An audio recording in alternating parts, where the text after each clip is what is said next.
Writing a book is fucking terrifying. Any creative venture is, really. Maybe it's writing, or it's something like singing, painting, or, God forbid, making YouTube videos. But there's something about the creative process that's inherently fulfilling and equally mortifying.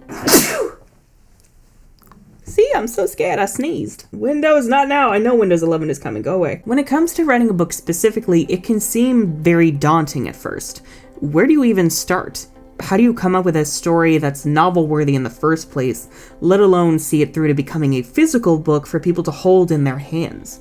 How do you even get it out there anyway? Well, fear not, because I'm here to answer your questions and guide you step by step through the writing and publishing process, namely self-publishing, given that's the route I chose for my debut novel. I've broken this video into different chapters, so feel free to skip around to any section you want to know more about, and if you want to hear about my own book and witness the dramatic cover reveal and release date, then you can jump ahead to the penultimate section, Cineribus. So without further ado, let's learn how to write and publish your very own book and hopefully not lose your mind in the process.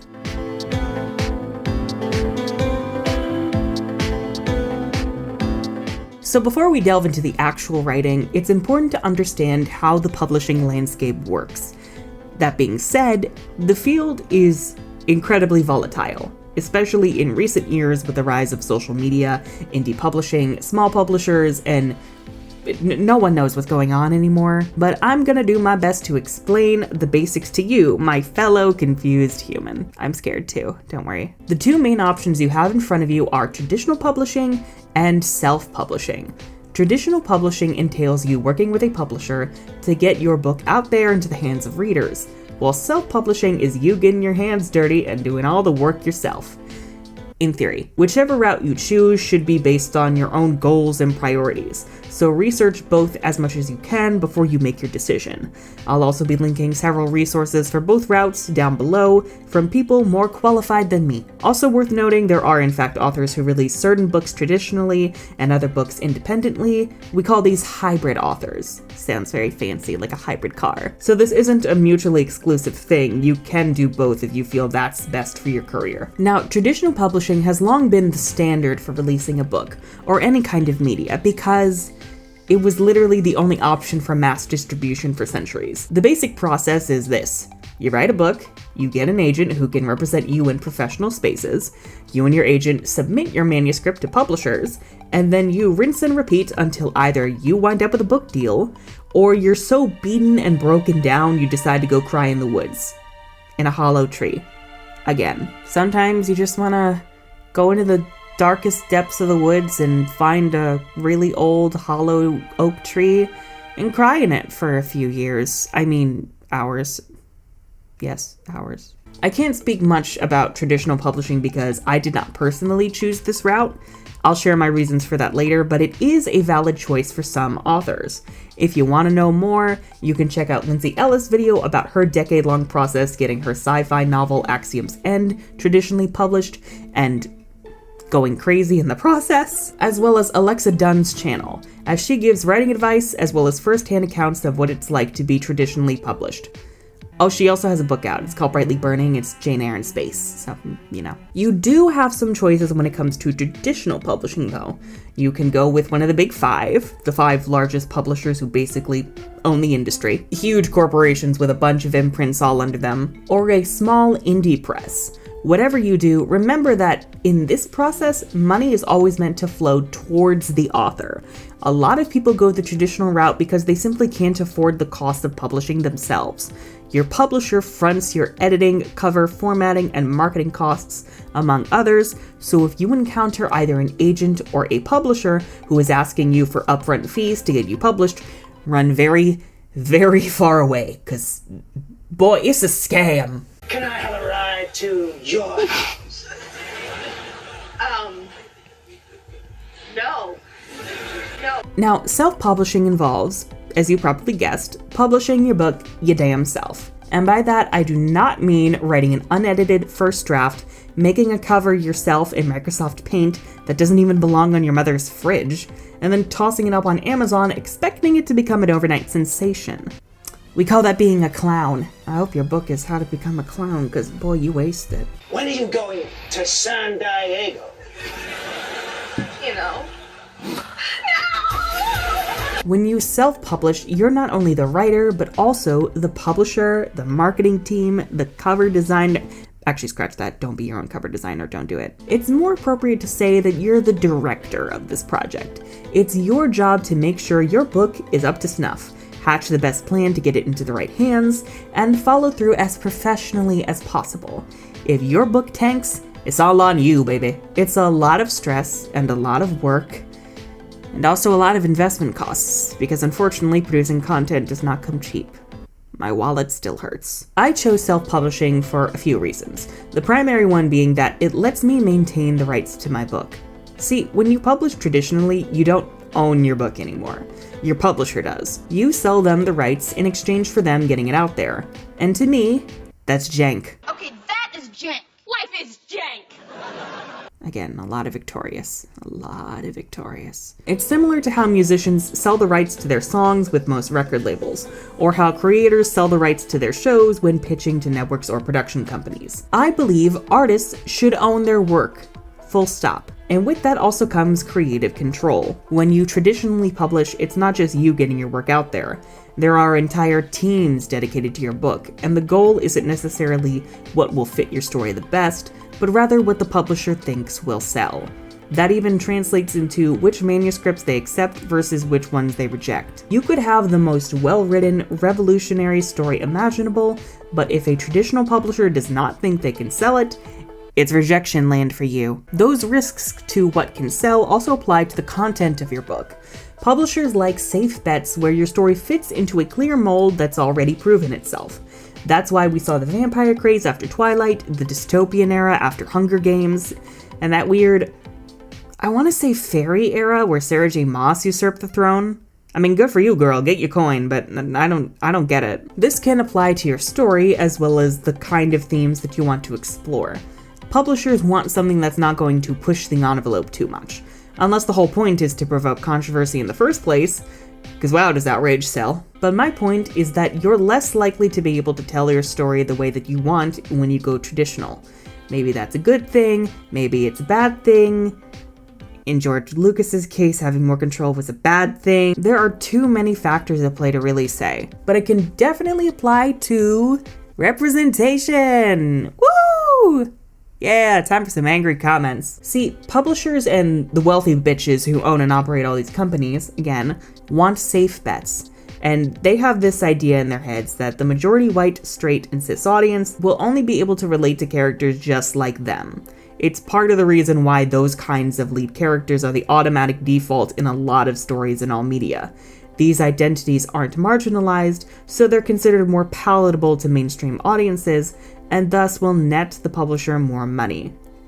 That's also part of the reason why there are so many tokens. It's because these people think they're also safe bets. When you're a marginalized creator, sometimes you just can't get your own authentic story out there unless it fits a very specific niche the publisher is already looking for. And as someone who cares a lot about good representation, and is aggressively gay and non-binary, I don't exactly trust publishers to let me have that beyond a few superficial tokens outside the main cast of cishet Wonder Bread. Thankfully, if you go with a smaller press, this issue might not affect you as much, but if you're a marginalized creator, definitely keep it in mind and go with the option that you feel will best amplify your story without changing it. And now that we've covered all of that, let's get into how to self-publish a book like I did by following my writing process. I don't even like alcohol, but this whole journey admittedly tempted me to try it a handful of times.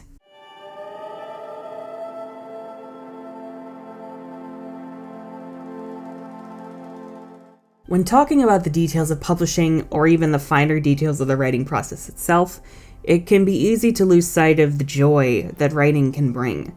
You're bearing a piece of your soul through your words, putting it out there for people to interpret. It is equal parts isolating and universal, allowing you to create your work in isolation only to have it reach an incalculable number of people once it's complete. Before we go on, remember that you're always going to be your own worst critic. Especially when you're just starting out, your work is just not going to match up to what you want it to be.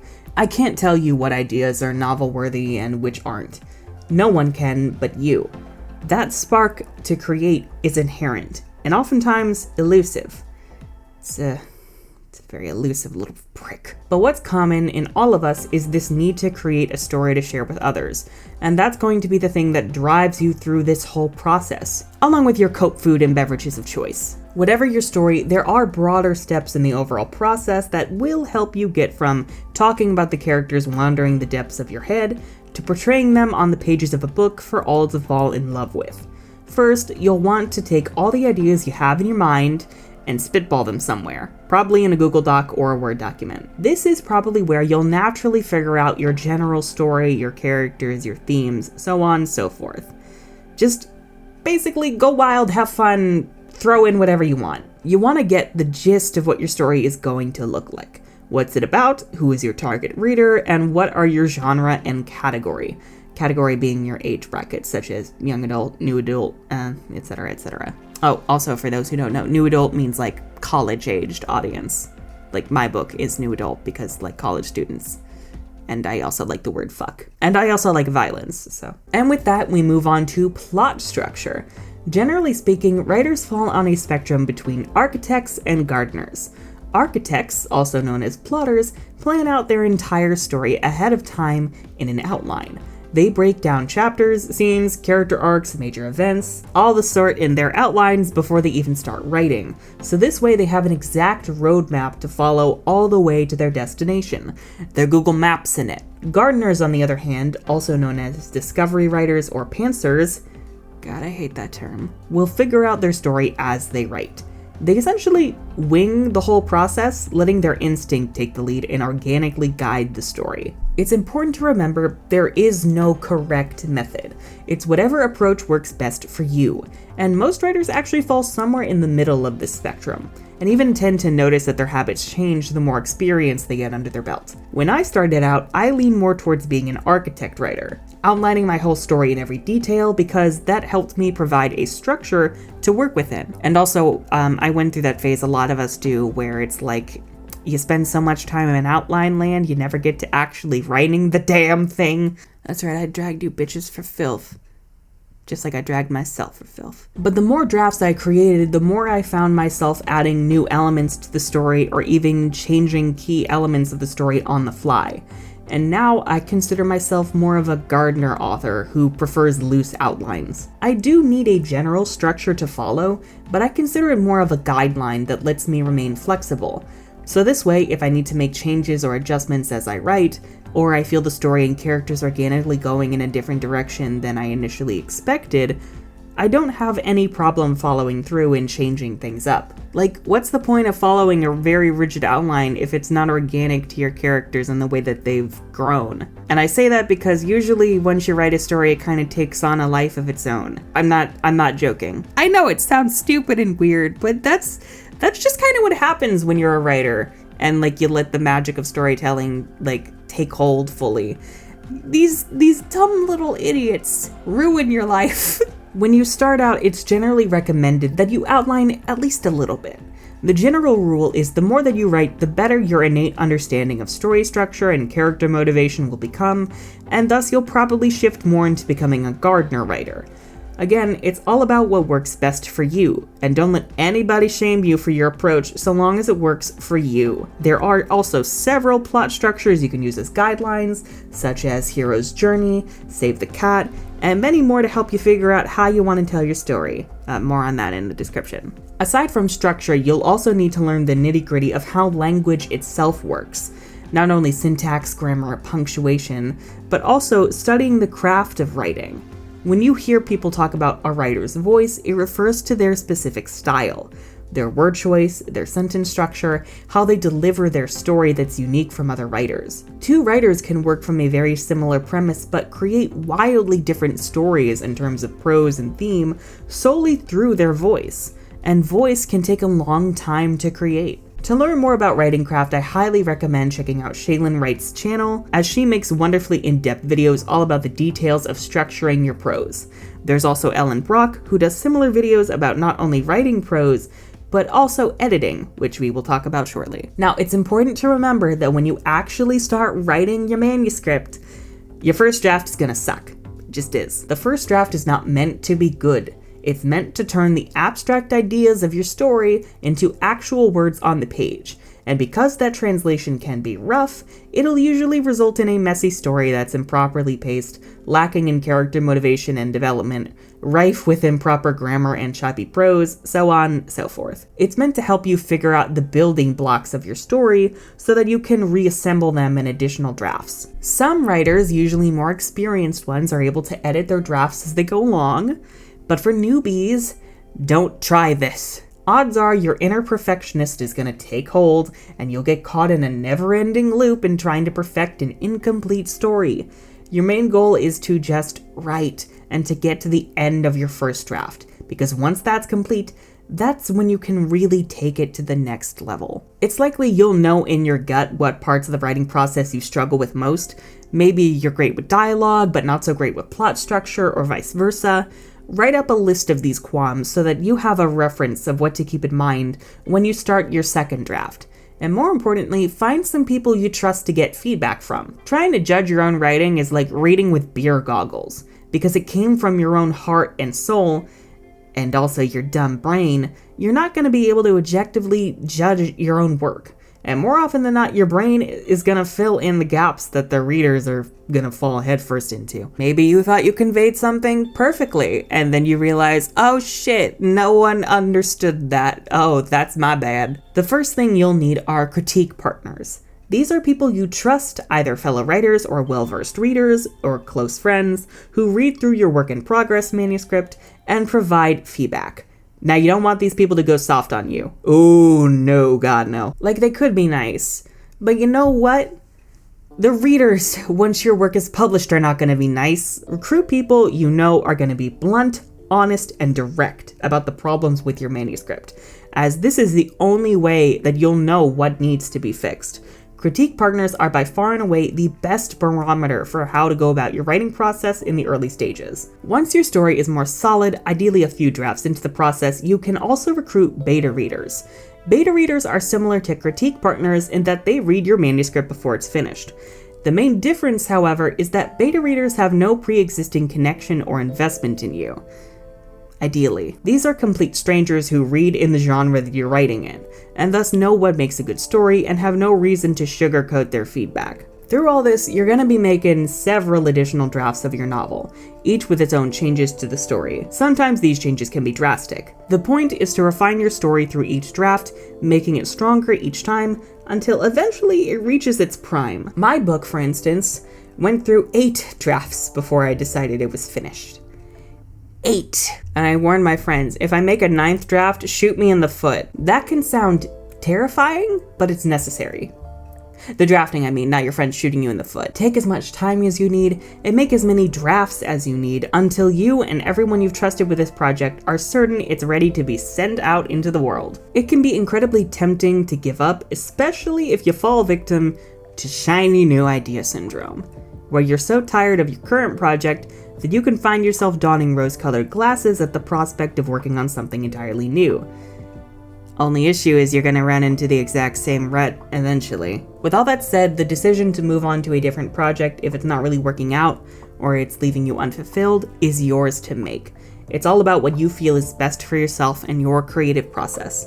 But I do highly encourage you to finish the projects that you start, as even if they don't wind up being published and never see the light of day, you can still learn so much from them and about yourself that you can apply to future projects. And then once your manuscript's done, there's professional editing, in which you hire, as you might have guessed, professional editors to tear apart your manuscript. You want to get your work as polished as possible through additional drafts and self-edits before you hire editors, as this will ensure that your work is at its best possible quality. And I say editors plural, you're gonna need more than one. I'm so sorry. There are several different types of editing: developmental editing, line editing, copy editing, and proofreading. Developmental editing, also known as story or content editing, has to do with story structure, in which your editor's goal is to read through your story and provide critiques on it as a whole. Pacing issues, plot holes or contrivances, incomplete or missing character arcs, theme problems, anything large scale. Line editors will examine your sentence structure and prose and provide critiques accordingly. Their goal is to make sure that your syntax is as clear and effective as possible. Copy editing is focused on basic spelling, grammar, and punctuation, and proofreading is meant to make sure your book is 100% error-free before it's published, in case anything was missed in the copy edit. Editors will often provide packages of different editing services for different rates, so be sure to look around and figure out which kinds of edits your manuscript needs most. That aside, hiring even one editor for one type of edit can cost a truckload, which is another reason why so many people find themselves unable to hire an editor and try to handle everything themselves. No shame in that. We all gotta survive, especially in this fucking pandemic recession. Goddamn, we're screwed. But it does mean you're gonna need to put even more effort into making sure your manuscript is as clean as possible and get as many trusted eyes on it who can help you catch these errors. For more information about editors, check out Jenna Moressi's video in the description, along with her video on self-editing, because you're gonna need all the help you can get. Along with editing, you can also hire sensitivity readers, who specialize in making sure your content won't get you canceled. Real talk, you want to make sure you handle the subjects you write about tactfully and respectfully, especially if you're representing marginalized communities that you're not part of. This can be circumvented by researching these communities and their issues, seeing how they prefer to be represented, finding examples of representation of their groups that they largely approve of. Note, it's important to see what the groups being represented think, and getting critique partners and beta readers who are of the groups that you're representing. There are plenty of methods to go about this, but make sure you know what you're doing. And with the writing out of the way, it's time to talk about everyone's favorite part of the whole process. Marketing. That was sarcasm, by the way.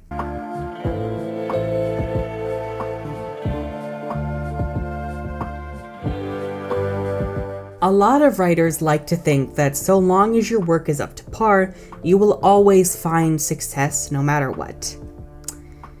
God, I wish that was the world we live in. Unfortunately, plenty of fantastic stories go unnoticed, while mediocre ones rise to the top. A big factor in this is, of course, that reader preferences are subjective and volatile, especially in line with current trends in media and pop culture. But this also has to do with what catches their eye in the first place, which leads us into the bane of most writers' existence: marketing and self-promotion. Kill me now. If you can't get your story into the right hands and there's no plan to get the ball rolling, then the odds are stacked against you. Word of mouth is a powerful marketing tool indeed, but you can't bank on your work relying on that alone. The goal in marketing is to stack the odds in your favor as much as you can and essentially pray it pays off. And to make matters more confusing, marketing tactics that work for one person may fail spectacularly for another, because there are so many factors at play at what product you're promoting, in this case books, your genre, your category, your target audience, so on and so forth. Oh god, it's a headache. And to the authors who want to get traditionally published and are expecting your publishers to do all the marketing for you, I got bad news. You're still going to be expected to do the bulk of the marketing on your own. Alexa Dunn and many other authors have gone on record to say as much. Especially now in the digital era, authors are expected to know how to build their own brand, social media presence, and marketing methods, while publishers reserve most of their marketing resources on authors they know for sure will make a return on their investments. Basically, if you're already successful, they'll pimp you out. So everyone else is screwed. Yeah, I hate it too. But as much as it all sucks, you unfortunately do have to play the game, at least to some degree. After all, if it helps some people find your work and enjoy your story, I would say that's worth it. Though as you go about this, it's important to remember the importance of boundaries and maintaining your privacy. So much of content creation and marketing nowadays involves turning yourself as a person into your own brand for consumption, as described by Alexa Dunn and Lindsay Ellis. And if you're not careful, this can become incredibly draining and even harmful to your well-being and mental health.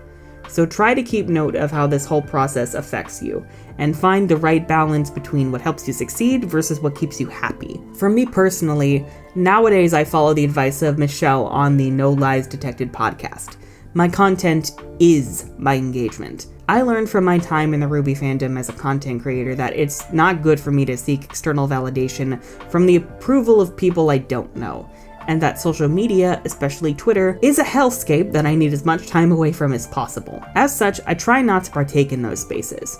Though Twitter is necessary for your social media presence, it helps to put as many buffers and barriers in place as possible, which for me going forward means someone else managing that shit for me so I never have to look at it. And also having systems in place that will delete your old tweets. Look, anything can get you canceled nowadays. Just don't take that risk, child. And if you want to maintain your privacy, it can also help to create a pseudonym for yourself. Some authors refer to this as a pen name, and many authors have multiple pen names for different genres and audiences for their books. It can also be a fictional character whose persona you use online to build your brand, while your true self remains private, which is a great way to distance yourself personally from the public. It's your call what approach is best, but just remember that not everything needs to be shared with the world. In fact, it's encouraged not to share everything with the world. Have you seen the world? It's scary. Ugh. You really want them to know your daily routine? Fuck no! Fuck no! Now, the big asset you'll need for marketing is an author platform.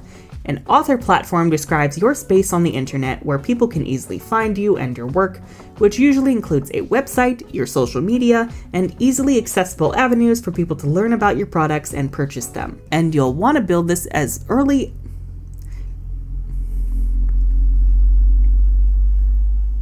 Fuck you, bus. And you'll want to build this as early as you possibly can. Now more than ever, whether people want to engage with your work involves whether they like you as a person, which, again, is trash, but that's just kind of how it be. Again, boundaries, child, boundaries. The heart of your author platform is going to be the centerpiece of where people find you, and or where most engagement happens. For most authors, that's going to be an author website, and I don't mean a free website either. I mean going to the effort of actually purchasing a domain for yourself, either your name, your pseudonym, or the name of your business, and using that to build a clean website that works on both desktop and mobile, where people can learn about you and your work, and you look professional. I got my domain from Dynadot, and I used Wix to build my website, unicornwar.com, which you can visit now! Woo! And the reason having a website is so important is because it's a space that you yourself control. Unlike social media platforms, this is a space you maintain and operate yourself that no one can take from you or kick you off of. So let's say Twitter or YouTube were to eventually shut down like Vine did, you still have a main avenue to reach people, probably through email marketing, which we'll touch on in the next section. Oh, not in the next section. Okay, well, I jumped around a bit when I wrote this script, and I thought I put email marketing in the next one, but it's right here. Oh, wow. Okay. All right. Wow. All right. Along with your website, you'll also need to look into email marketing. Email marketing may seem old-fashioned, but it's also the best way to directly reach your audience when you have updates about yourself or your latest projects and releases, because it's a distribution method you have total control over. And also because these are likely to be your most die-hard supporters, your base, if you will. And they're gonna wanna hear that shit. There are plenty of services like Constant Contact and MailChimp, which allow you to set up email lists people can subscribe to on your website, allowing you to send people a fancy email newsletter about whatever the hell you want. Again, it's all about reaching people who want to hear from you and offering them engaging content. In addition to your website, you will want social media to expand your reach. This will help catch people's attention and then draw them back to your website so that they can discover your full author platform. You don't have to use literally every form of social media, especially if you're not great at any of them, but at least 2 or 3 that you utilize well are vital. For me, my primary social media platform is YouTube. It may not feel like one, but it's a space not owned or operated by myself. It's just where I upload my main content to get people's interest and get them invested in the work I do. Along with that, I do have a Twitter, which, again, for my privacy and boundaries, I have someone else looking after now with my feedback. It's mostly used for announcements, along with Instagram. I've considered dabbling in TikTok and possibly uploading parts of my videos there that lead back to YouTube, but I'm also old as hell and close to my death, so I don't understand how it works all that well. Damn you, Gen Z whippersnappers. Oh, and for authors, you'll definitely want a Goodreads profile for yourself. Yes, I have heard horror stories about Goodreads, but you at least want some kind of established presence there to make yourself more discoverable. Whatever the case, you need to think from the perspective of your target audience. Where are they likely to spend their time online, and what is the best way to reach them? You want to make it as easy as possible for them to find you, enjoy your work, and learn how to support you. For more information on website building specifically, I will link some tutorials below. And once that author platform is established, it'll make marketing and promotion infinitely easier, which leads us into...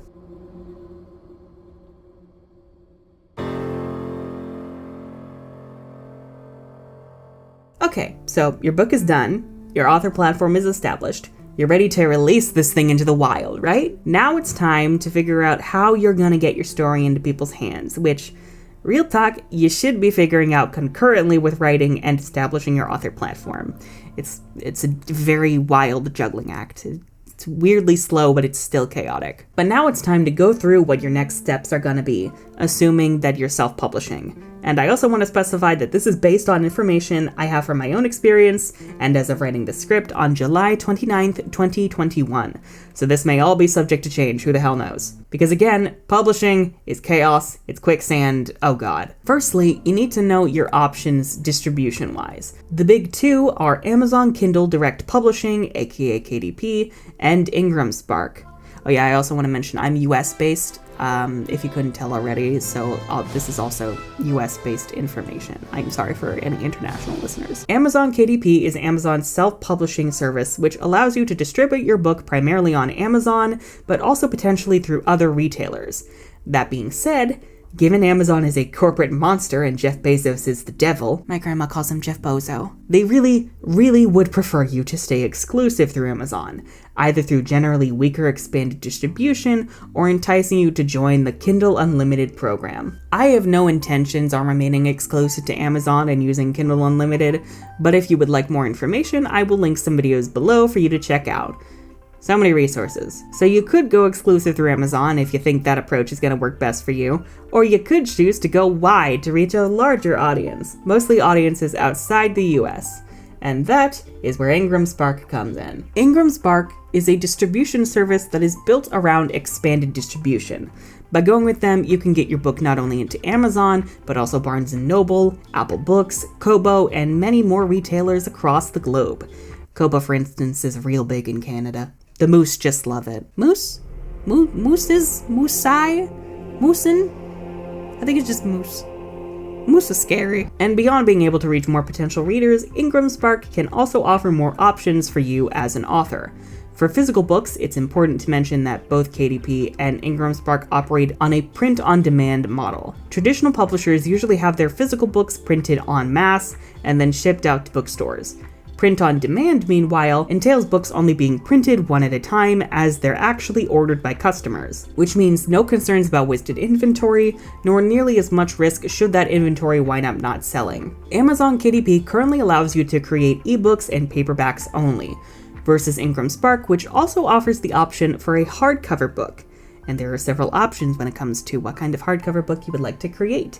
I, for example, went with the fancy new option for a jacketed case laminate, which basically means the hardcover book underneath the dust jacket has its own fancy design rather than the generic blue or gray covers Ingram used to stick you with. It's very fancy, I feel like a fancy bitch. The only drawback is that while Amazon KDP has no upfront fees, Ingram Spark requires a $25 fee for setting up an ebook and a $50 fee for either print-only or a print and ebook bundle. So if you want to do an ebook, paperback, and hardcover, that is a $75 fee just to set your title up in the first place. There are also revision fees, so if you need to update your cover or interior files to fix errors and typos, you will be paying $25 per updated file. That may not seem like much, but if you're not careful, these fees can add up over time, especially the more versions of your book that'll need to be updated at a time. There are also royalty rates and wholesale discounts to keep in mind. Royalties refer to how much money you make per sale of your book. With Amazon KDP, you're given either a 35% or 70% royalty rate, depending on how you price your ebook, as well as a 60% royalty rate on paperbacks. For instance, if you decide to sell your ebook for $4.99, that means you'll be making $3.49 per sale. By comparison, Ingram Spark's royalty rate for ebooks is 40%. A lot of authors get around that by using Amazon KDP specifically for their Amazon ebooks, while using Ingram Spark for ebooks and all other retailers. It's worth noting Apple Books offers a 70% royalty rate for ebooks, So definitely keep that in mind, whether you'll want to take the time to upload your book directly to them rather than going through Ingram. Physical books sold through Ingram Spark are a different story though. Because physical books cost more to produce and there are different factors which can make that price fluctuate, it can be a bit trickier to calculate what your list price should be. Ingram Spark does offer a handy-dandy book price calculator on their website though, which I'll link below, and for this they'll ask you for the trim size, page count, and any additional information that will determine the cost of production. Along with that, you'll also need to consider a wholesale discount, which is the discount retailers are given when they purchase your book for resale. This generally applies only to your book being sold in physical storefronts, which have been falling by the wayside in recent years anyway, and with the rise of online shopping and ebook sales, especially in the midst of the pandemic. F in the chat for Borders. Ingram requires your wholesale discount be anywhere from 30 to 55%, and the higher that discount is, the more incentivized retailers are to physically carry your book, but the less you'll be making in return. In fact, if you're not careful and you set the wholesale discount too high, you wind up losing money per sale, which is not good. If getting into physical stores is important to you, and I know for a lot of us it is, there's a lot of validation that comes with that, and also there's this just magical dream we all have of walking into a bookstore and oh my god, my book is there shining on the shelf. But that's not likely to happen, I'm sorry. And also, you're gonna get more ebook sales anyway, so sorry to kill your dream. But if it is important to you, then make sure that you choose a wholesale discount that'll be good for both you and retailers.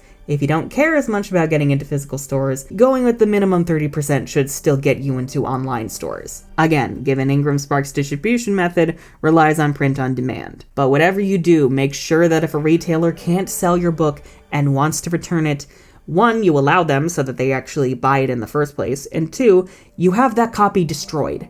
I know, it sounds awful, it's horrifying, but the alternative is having to pay for returned copies out of pocket, which can wind up costing you a small fortune, and also a whole garage full of books that no one wanted. Oh, should also mention, Ingram Spark won't distribute your ebooks to Google Play, so if you want your books on there, you gotta upload to them directly. Yeah, I know it's exhausting, but that's how it be. That said, there are aggregator services such as Draft2Digital and Smashwords, which allow you to upload your books to their services so that they can distribute them to different retailers on your behalf.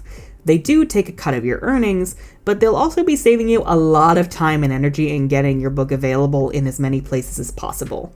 I don't plan on using an aggregator service myself, because I hate myself, but it's worth considering if you're short on time or you're worried about messing up the details of which files go where. Especially if you're just starting out and you're not sure what the fuck you're doing, these services could be a lifesaver until you feel you're ready with future books. Now, as for the boring stuff, your book's gonna need to be copyrighted, you'll need an ISBN, and it'll also help to apply for a Library of Congress control number.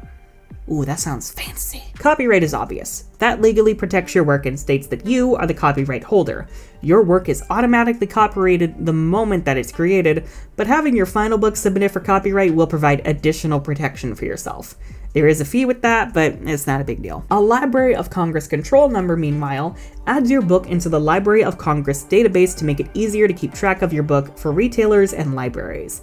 And like a copyright submission, it's relatively easy to apply for. They'll also require you to mail a physical copy of your book for their records, which should be done before the book is released. Now the ISBN, she's a bitch. ISBN stands for International Standard Book Number, and is similar to a Library of Congress control number in that it helps catalog your book. But beyond that, it also helps differentiate different versions of your book as well as different editions, and also it's international, so it's not just the US. How to get an ISBN depends on the country that you live in, and in the US, you have to purchase them through Bowker, because nothing is free in the US except for corporations. I was gonna say Undying, but even Dying costs a fucking truckload here. It's ideal to buy ISBNs in bulk, not only for any books you'll need in the future and for discounts, but also because each version of your book is gonna require a different ISBN. In my case, I needed 4 ISBNs, one for ebook, one for paperback, one for hardcover, and one for an eventual audiobook down the road. But not anytime soon. I'm tired. Maybe next year. We still gotta get that going. Amazon KDP does not require you to have an ISBN, given they have their own equivalent, but that only applies to Amazon databases. located in hell, and won't get you into other retailers nor libraries. United States ISBNs as of right now go as follows: $125 for 1, $295 for 10, $575 for 100, and $1,500 for 1,000. I, of course, went for the 10-pack, which is usually what most self-publishers and indie authors choose. Along with that, you'll also need barcodes, which allow retailers to scan said ISBN. You can buy barcodes yourself and put them on the book, or you can work with a cover designer who will generate one for you based on your ISBN. And speaking of cover design, no, you cannot do it yourself. Don't fucking do it. Don't you dare. Despite what everyone says, people do judge a book based on its cover. Your cover is your single greatest marketing tool and needs to communicate your genre, category, and general story in order to draw your reader's attention. You fuck this up, your book is screwed no matter what you do. And given you probably don't know how to accomplish any of this yourself, you will need a professional to do it for you. There are plenty of professional designers and book cover companies to choose from, but before you think about your cover, you will need to get your interior formatting done, as that will determine your page count, which in turn is going to affect the trim size of your book, as well as the book spine's width. You can format the book yourself in Microsoft Word, again, resources down below. If you have a Mac, you can use the Vellum formatting software, or you can get a bundle deal for interior formatting along with your cover design for an extra fee, and also a lot of revision fees. Whatever you choose, make sure your manuscript is as clean as possible before you do your formatting, especially if you're hiring professionals to do it for you. The more changes your manuscript needs, the more you'll have to pay in revision fees once your formatting is done, the more of a headache it's going to be for everyone involved, especially if they wind up changing your page count, which in turn is going to screw up the book cover if that's already been done. I went with Demonza for my cover art and formatting, given I'd heard great things about them and also liked their portfolio.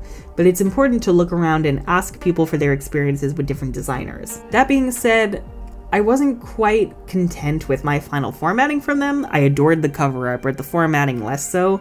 So I wound up learning how to format everything in Microsoft Word, and I suffered trying to get it to the equivalent page count that Demonza had it at so that it didn't fuck up the cover, which also involved making sure that the PDFs and ebook files were good, testing them on all my devices, ordering proof copies. Ooh, let no one tell you this is easy. Once this is all done and you have all your files, it'll be time to upload them to the distribution services that you've chosen. If you're not using an aggregator, it'll help to make a list of each service you'll be uploading to and handle them one at a time. And once that's done and everything is processed, make sure you order proof copies of your physical books before you enable distribution, God please, just to make sure everything is exactly how it's meant to be. And with all that done, it's time to visit your marketing plan. Yeah, we're not done yet. How are you going to announce your book? Will you be posting the cover art and teaser images on your social media? What day are you doing that? Where are all the links to your sales pages? Are you taking pre-orders? How far in advance of the release date are you announcing this thing? You got to figure all this out well in advance in order to have the best chances at success. Example, myself. This video is my announcement video. I'm offering insights into my writing and publishing experience to draw people in, and then telling them about my book in the hopes that they'll be interested. You need to catch people's attention and get them invested, which, yes, feels weird, especially for introverted authors who don't like the idea of self-promotion, but it's also vital to put yourself out there and realize your work does in fact deserve a spotlight. Along with that, I have all my sales pages in the description below so you can pre-order the book. My website went live shortly before this video dropped, so people can go there for more information and sales links.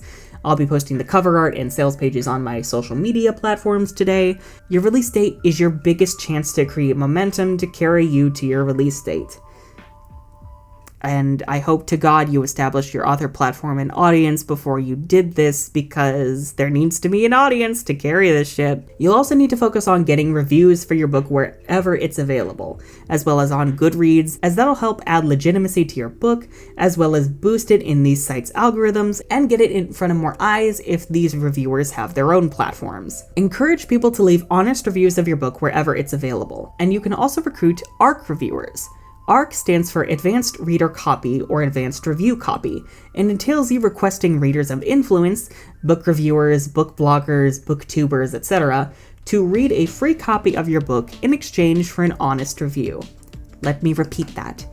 The copy you provide them is free, and their reviews will be honest. If you make someone pay for an arc, or you threaten them into being nice and kind to your book, you trash. Again, more information on how to go about this down in the description. If you couldn't handle the honesty, maybe you shouldn't have done this, just saying. And I'm saying this as someone who's kind of terrified in the back of my mind, but I'm not doing it anyway. Now, with all that out of the way, it's time. It's time to talk about... Drum roll for the cover, please. She's walking down the red carpet now.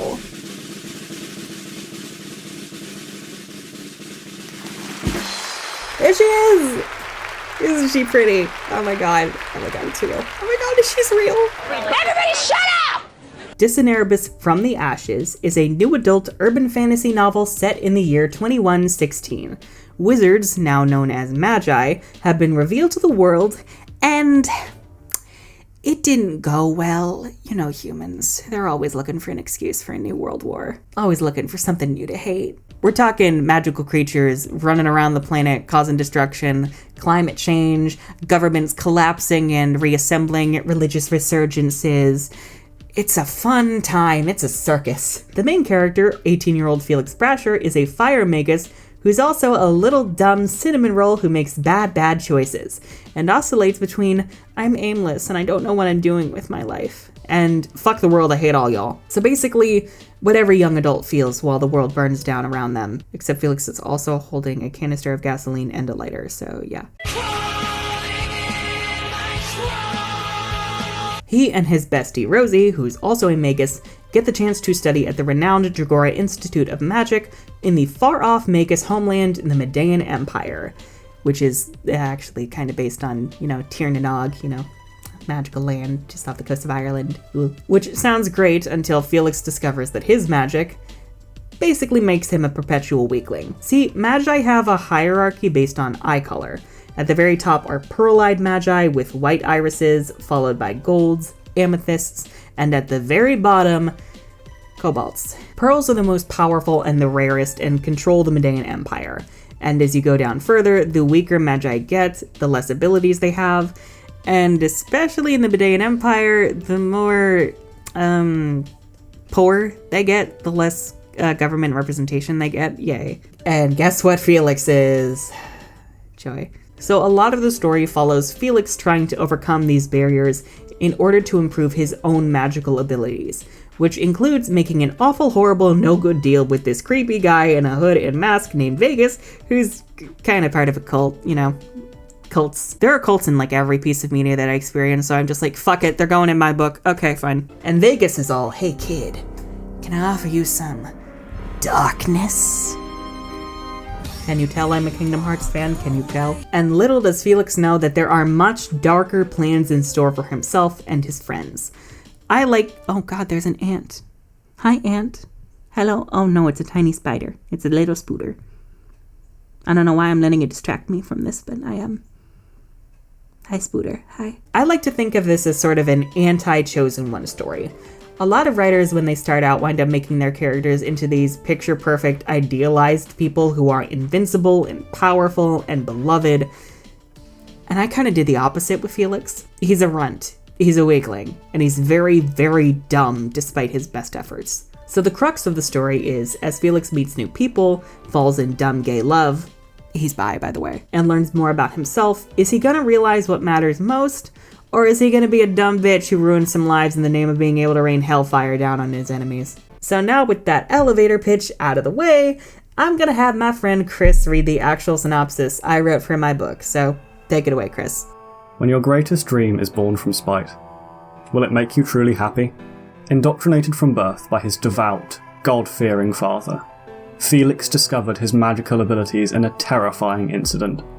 Ever since that night, spite has festered within his heart, shaping his desire to become a powerful sorcerer. And much to his surprise, his dream may become reality, as he receives a chance to study at the prestigious Dragora Institute of Magic in the Medean Empire. There are secrets lurking in the shadows, however. An enigmatic masked man hangs just out of sight, stalking Felix and fueling the flames of his hatred. And now, as Felix grows closer to realizing his dreams than ever before, a new, darker destiny threatens to corrupt his ambitions. As Felix forges new relationships with fellow magi from all across the world, he comes to discover more about himself and what he wants out of life. With an infinite number of winding, crisscrossing paths ahead of him, which will he take, and where will that road lead? Who will he choose to be? They say to write your book synopsis in a movie trailer voice, so yeah. Anyhow, that's the basic story. Besides Felix, the main characters are Rosie, Felix's BFFFL, kick-ass black girl, the only person in this book with her shit together, who uses nature magic. Argent, Felix's love interest, walking gay disaster, deals in ice magic cause I'm trash for a fire and ice dynamic, let me tell you. And Zara, daughter of the school's headmistress, Ramita Hakim, innocent shy girl who must be protected at all fucking costs, and cobalt-eyed Windmagus who's not so sure she can follow in her mother's footsteps, especially because she can feel the rich people judging her for her cobalt eyes. Oh, there's also Felix's main rival Lucas, who's basically the pompous rich kid, a pearl, thinks he's hot shit to cope with the fact his family is trash and no one's ever told him they love him before. You know, basically what we all wanted Draco to be. I am not ashamed of that one, let me tell you. Apparently, while I was writing this book, I created a lot of unexpected gay tension between him and Felix, so can't wait to see all the fan fiction for these two. Oh, Jesus Christ. I started work on the story back in 2016, towards the end of my senior year. Funnily high. Why did I write funnily high? Was I high while writing this? Jesus. Funnily enough, Cineribus actually started out as an idea for an animated slice of life series that I decided to turn into a series of novels. And 5 years and 8 drafts later, here we is. So this is the cover that Demonza created. Felix's magic actually falls on the darker side, so he uses blue fire, which I asked the designers to represent on the cover, along with an overall gold aesthetic for the first book. Didn't expect the wood carving aesthetic, but the moment I saw the draft for this one, I was like, yep, that's her. That's the Cineribus. Oh, it's everything I dreamed of and more. Actually, while I'm working on this, I'm probably going to ask Demonza if I have permission, because when you work with them, they give you 3 cover drafts, and then you choose which one you like best, but you only get the rights to use the one that is finalized. So I'm going to ask for permission if I can show off the other 2 cover drafts. They were pretty, especially one of them in particular. The reason I didn't go for them is because they looked more like movie posters than book covers. And one of them was very, very aggressively cliche, and I did not like the way that the title looked.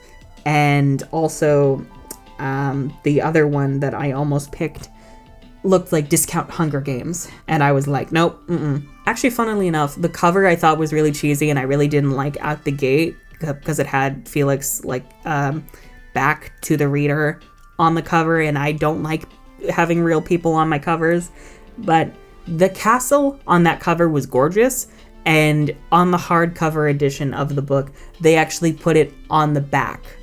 So God bless. Especially love the little phoenix in the sea. Cineribus has a bunch of important symbols, mostly to do with flowers, and you guessed it, phoenixes. I don't know, my favorite mythological creatures has always been phoenixes. Fuck dragons, they overrated. You know what, I blame this on being a Sag, fire sign, sun, hello, and just the whole rebirth thing. It's cool.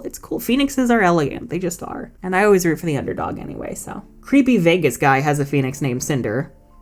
She arguably has more character than Cinder Falls, so hey. Shut up! So along with this ebook cover, here is also the full wrap for the paperback version, the dust jacket for the hardcover, and the case laminate for the hardcover itself.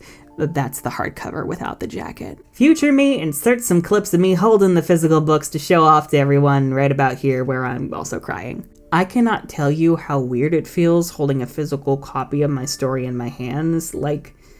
This is a thing that I invested 5 years of my life into. It holds shards of my soul, my experiences, and these characters are pretty much my children that I'm sending out into the world. It's both wonderful and terrifying. Oh God, is this akin to empty nest syndrome? I'm just proud I've gotten this far, and I can't wait for people to read it and enjoy it. And moreover, I can't wait to work on my next book because Oh my god, creating and publishing your debut novel is one of the most exhausting and stressful experiences you will ever fucking endure. If you want to know more about the book, its story, the world, or anything else, feel free to leave your questions below or send them to my business email that'll be shown on screen now. Or probably a different email that I created solely for Q&A, because I don't know how many I'm gonna get, and I don't want my business email to potentially be flooded with this. Maybe I'll answer it in a future Q&A video. Who knows? Cineribus will be releasing on November 16th of this year. Wow, the same week as Red Taylor's version. Would you look at that? Actually, I went to the effort of figuring out all the characters' favorite Taylor albums because I am trash. Felix is a Red stan. He likes heartbreak. He likes to be in emotional pain. His main color is also red, so that helps. And Cineribus is also available for pre-order now in ebook, paperback, and hardcover. All the links are listed below, as well as on all my social media, and my now published author website. Yay, I feel so official and fancy. And tired from setting this all up. Oh my god, I need a good chiropractor from how often I've been hunched in front of my laptop organizing all of this. And if you want to get a sneak preview, you can check out the first 4 chapters on my author website through the link in the description, and also get the 5th chapter sent directly to your inbox by joining my new email newsletter, also listed on my website. I'm still trying to figure out what the fuck I'm gonna do with said newsletter beyond talking about random media I enjoy, so it's bound to be an entertaining shit show at least. So yeah. My book drops in November, and you can pre-order it now. Whoop whoop. And there you are, children. The whole writing and self-publishing process. Oh my god, even recounting all this is exhausting. I was tired when I finished the script. I'm tired. This took an hour to record. I need food. Lord knows Cineribus ain't gonna be an annual thing. Oh, fuck no. Oh, we ain't doing annual releases. It's ready when it's ready. I hope you found this useful and that the resources down in the description can help you further. Anyhow, if you enjoyed this and want to keep up to date with me, then be sure to subscribe and ring that bell for notifications because YouTube hates creators. You can also follow me on my different social media platforms and join my mailing list over on my author website. Also, please consider, if you're willing and able, pledging your support for myself and the channel over on Patreon. I'm the Unicorn of War, and publishing a book is a shit show. I need a 5-year nap.